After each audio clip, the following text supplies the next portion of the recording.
So I'm going to talk about the life of corrections with everybody here. And this is just talking about inmates in there, the staff, and then also some of the building structures and how they do punishment with the criminals, and then also some of the case laws that affected the criminal justice system and corrections to change it for the better for the inmates. And then, so to begin, there's with the inmates, there's a lot of bias and inequality that is seen in there, and then a lot of it is between men and women or just juveniles that are put into the adult system. And according to Professor Sanja Starr, men receive 63% longer sentences than women, and women are twice as likely to avoid being incarcerated than men. And this just goes to show that there obviously is inequality and bias between men and women. And then also too that there could be things that are done to help fix this, and then even when it is done, it could be intentionally or unintentionally, and it's just something that needs to be fixed. And then so when people first think of corrections, I believe the first thing that they think of is inmates, and then because of that, you want to know what is the life like of inmates in the system, and then some of the things that happen to them, like their health and safety.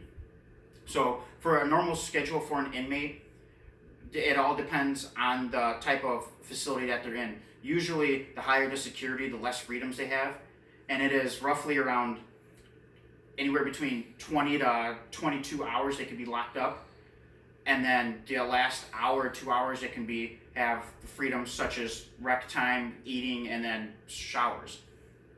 And then some of like the health and safety issues that they can face is as they're obviously set in capacity, over capacity in the facility, it can lead to overcrowding and easily transmitted viruses or illnesses or any kind of sickness. And then they can also be transferred through like blood, saliva, or sexual activities that can occur in there. And then Sykes and Messenger, they created 5 basic rules for that inmates follow, and they are: never interfere with others' interests, don't lose your head, don't exploit other inmates, don't be weak, and punish violators quickly and severely. The reason why they came up with this is just because it's to help keep all the inmates together and working as a cohesive group and in community. Because what the officers' goals are to get rid of the individuality of each inmate, and they want to make sure that they break them down so that way they don't act up and go crazy in there. And then some other things that are in there are also minors, because minors can either be in a juvenile system or they can be placed in adult facilities.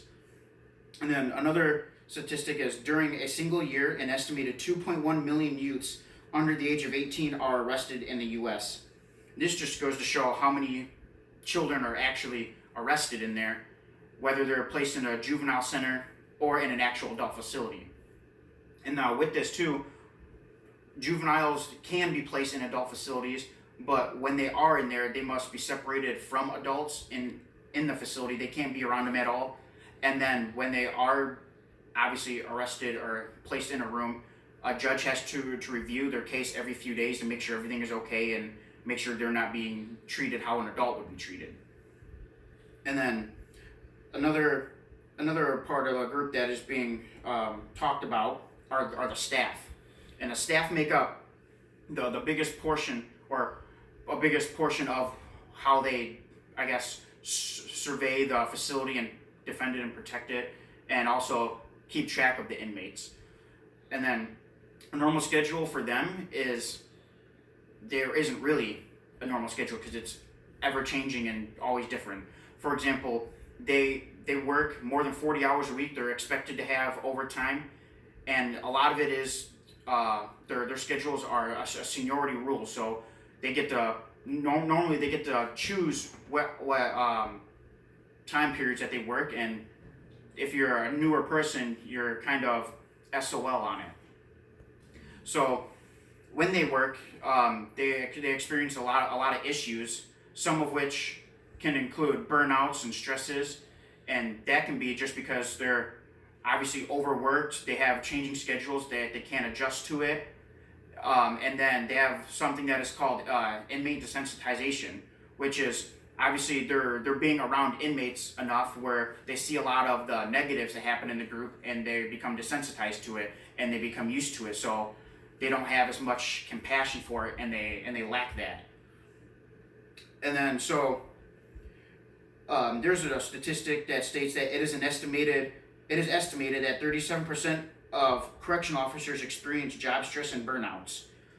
And this can be a problem just because you're in a facility with hundreds to maybe thousands of inmates, but there may be less than 10 correctional officers. And they obviously got to be in a facility with all these people that can cause issues for them. And inmates can harm correctional officers. They can make weapons out of anything they can find in their rooms. They can make them out of toothbrushes. They can also make them out of things that they use like glasses or eating utensils. And so they really have to be careful with what they use in the facility. Like, for example, they'll when they hand out toothbrushes to the inmates, they usually have them really short, so that way they can't have long knives, they can't hide them anywhere. And then with the glasses, they'll usually give them plastic, or they'll even give them small glasses. But some inmates won't do it because of the fact that if they need to wear glasses, they don't want to lose their rights and privileges to have them. So they don't want to take the risks and lose them. And another staff member, other staff members that are affected by this are also nurses, and their jobs are obviously to help look after the inmates and provide assistance if it is needed. And then one of the huge issues that they face is being around inmates that are injured or have illnesses, because obviously they're working with them to help them in a situation they could contract diseases or viruses or illnesses, and since they're treating them, they're always going to be around it. And what they got to watch out for with that is some inmates may become violent and cause harm to them, and that could easily spread it that way. And then the next thing that I want to discuss is the building and architecture styles, as because they use these to separate the inmates, and as time progressed and how we changed our styles of how we house inmates and how we use punishments for them, it also changed how we view it. For example, the first style that we used was the linear design, and this was just the cells that were placed in a row just going down a hallway, and it just allows for it's standard design and keeps it going that way. The second one was called the remote design, and this was how the inmate cells were all stationed around a common day room, and this allowed for indirect surveillance of the inmates, and it also allowed for when they're being surveyed, everything can be seen at once. Then the next one is also called the functional living units, and these are what you would expect, like what a house would be. It would be like a normal room, and it would be like a vacation home almost. And this allows for easy one-on-one access, and it allows for close contact, and helps people to reform their ways and become better people, to be admitted back into society. And then how they do this is what they do with punishments, and there's different punishments that we've used throughout history and changed our ways. For example, we used to start off with corporal punishment, and that was just beating them, hitting them, doing whatever they can to make them change their ways. Another one was forced labor. They would have them mine or break rocks or just do something, and it was just, they believed that hard work would help them reform their ways. Another one was reformation, which we try to do now, and that's just house them in facilities and just help them change their ways and become repent for what they've done. And they use a lot of programs for this, and it's just to help the people in the facility to be able to be readmitted back into society. And then one of the things that is seen too is retribution, and that is just by just placing them in the facilities, and that's how they view it, as making the inmates view their wrongs, and it's just another way of punishing them is just giving them the so-called justice that they deserve. And then another thing that is brought up with that are some of the laws that changed corrections. For example, the first one is Procunier versus Martinez, and this was just male censorship. And this is one of the jobs that some of the staff do in the facility is they monitor mail incoming and outgoing. They watch for any kind of drugs or contraband that comes in and out. And they're not allowed to necessarily read the information, especially with the attorney-client privileges, but they're allowed to scan it for any hidden messages that could cause problems for the facility or the safety of the staff inside of it. The next one is Turner versus Safley. And this is a big case because it allowed the facility and the staff members inside to infringe on the rights of the inmates as long as there is a actual real reason for them to do it, and as long as it's for the prison safety and the safety of safety of not only the inmates but also the staff inside. And then the next one is Johnson versus Avery. This was a big case too because it allowed the use of people to be pretty much prison lawyers, and then because when it first came around, a lot of people weren't able to get access to lawyers. So there's a gentleman that became a lawyer on the inside. It was a jailhouse lawyer, and so he helped with inmates with lawsuits and things like that. And then so what came around was the facilities, they have to offer some kind of access to laws or courts and systems and some kind of aid, and then it just helps them into the system. So with all of this, it explained the life of corrections, not only with the staff but also with the inmates, whether they're juveniles or adults, and also the architecture, the building styles, and the punishments that they receive, and also some of the laws that were placed in that helped with corrections and changed the way that not only it helped inmates but also provided for their safety. Is there any questions from anybody?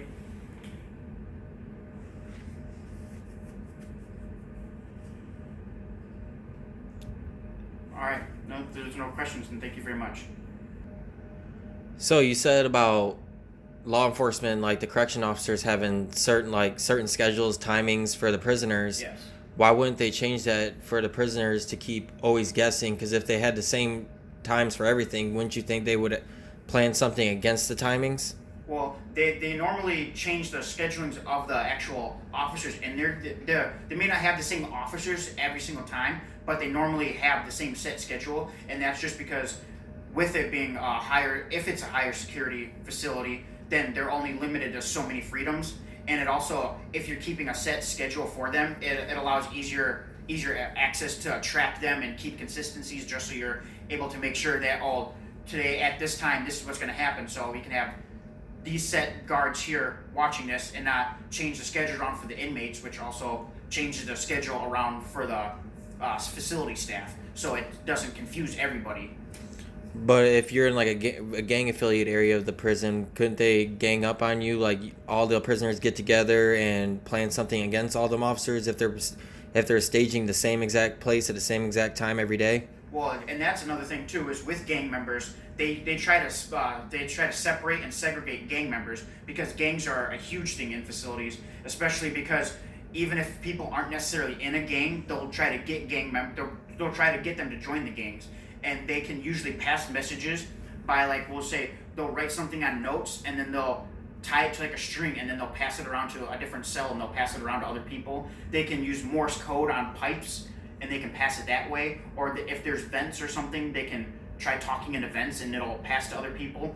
Or they can even sometimes, which is very frowned upon in the system, is that they can have other guards pass messages for them. But with this is just to make sure that, especially high top tier like gang leaders, they'll keep them away from other members. So they try to prevent messages from being passed, and it's kind of hard to prevent that at the same time too, just because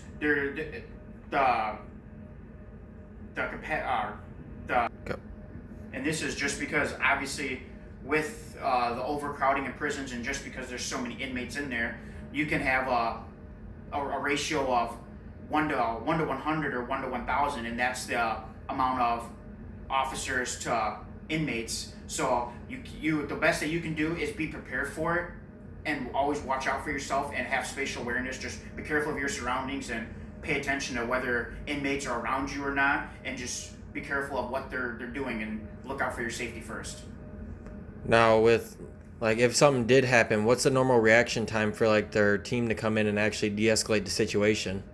That I couldn't really answer for you, but it would be very, very quickly, because they always have somebody monitoring in the hallways, cells, and rec rooms. They always have people watching. So as soon as something happens, they react right away.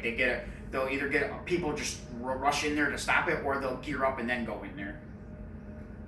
Any other questions? So now you're saying about gearing up against the inmates. Like, what kind of equipment do they have to protect themselves when like a riot or something crazy happens inside the jail?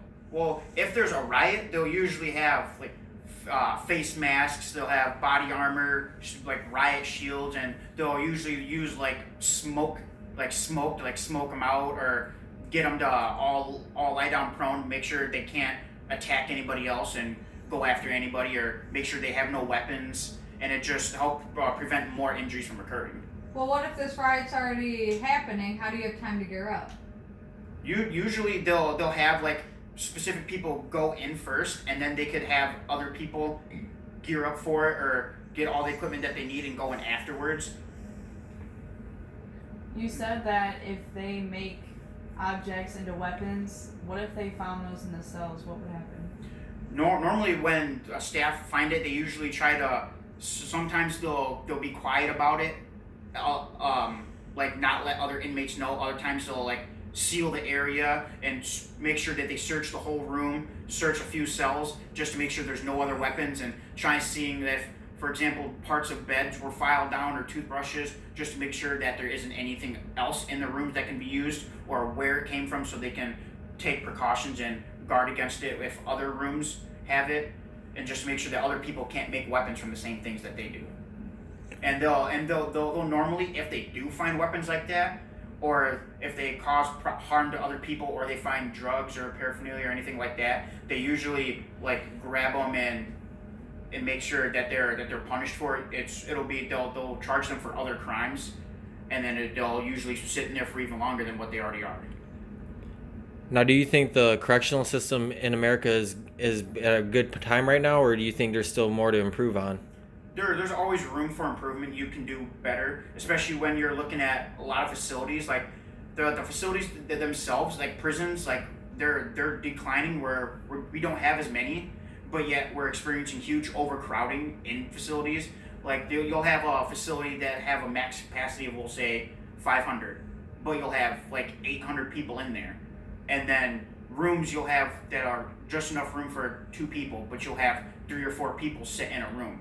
And that also goes into what I was explaining earlier about how illnesses can be transferred, and sicknesses and diseases, and that's just because you have too many people there, and it can either be just overcrowded room where it's easily to pass, or just in areas where there's just too many people where it's easy to spread throughout the facility. Go. Now, you said about not having enough staff, or them not having enough breaks in between shifts. Do you think if they had more staff and more break times in between shifts, that they would have a better reaction time if a riot were to break out, have more eyes on the inmates, so on and so forth, so then there's not any more issues reoccurring over time? I believe that, yes, I do believe that, and it doesn't just pertain to riots or dangerous situations in there. It also can help improve the staff health, and it could lead to just better health overall, just because of the fact of if they're given more time off or set schedules, or they could have more rest in between before they go back to work.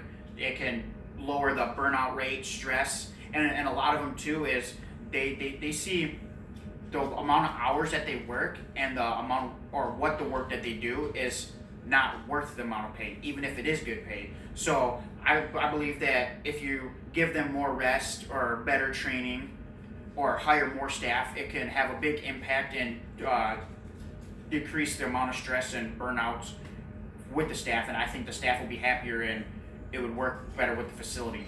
Now, do you think counseling sessions, like say that they're in a facility where it is more violent, do you think counseling for correctional officers, even staff members, would help their capabilities of doing their job better, to where they can vent out about what they saw, this, that, and the other thing, so they're not suffering possibly from PTSD from what they're seeing in there? I mean, you could be seeing an inmate getting killed by another inmate and they're laying on the floor and you just had to see that.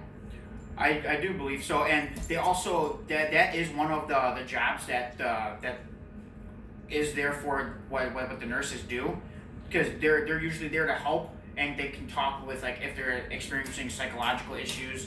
They may not be fully in that part of the job description, but they can do that, and a lot of that does help them, and they do have counseling for that, and some of that counseling helps because of, obviously, what you explained with the PTSD, and it helps to lower that. You just have somebody to talk to, and that's another thing that they suffer from, is something called compassion fatigue, which is if they see enough negativity and all the bad stuff of it, they're gonna just not really care anymore, or it's not gonna affect them as much, so they're not gonna care about what their job is. They feel like they're not gonna make a difference. So having somebody to talk to and listen to, it can help save that compassion and allow them to keep performing their job at the base standard or better than what they can be doing.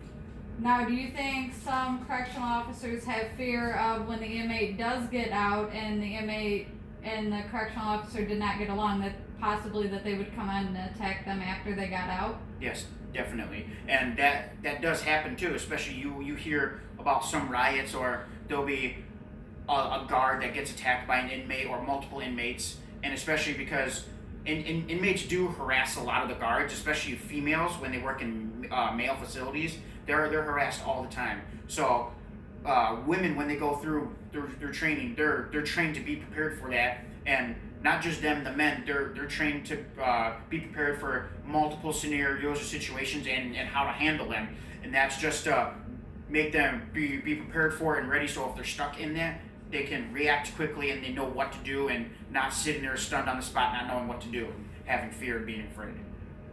Now, do you think women, not trying to separate men and women for correction officers, but do you think women should just be in women facilities and men should just be guarding the men, due to the fact that men are stronger than the women? So if a woman is in a male inmate facility, she's more prone to be attacked because, one, she is weaker, because it is proven that a man is stronger than a woman, per se. Now, do you think that they should be separated that way too, where men are working with the men inmates and women are with the women inmates? I think it would help, but I don't believe it'll happen. And then that's just because of the equality of just making sure that women can have the same jobs as men can have the same jobs as women, and that just has the equality for both of them, just to have both jobs. But it'll definitely be harder for women working in a male facility, and that's just because it's a male-dominated place, and it can be stressful or hard, and they can be harassed, or they can feel that they're not up to snuff. So they gotta work harder, and they feel like they got a lot more to prove. So it could cause issues for them, because they feel like they gotta do more than what's necessary, or they gotta work harder, and that can lead to issues. But I don't believe that women should be forced to only work in women's prison and men work in men's only.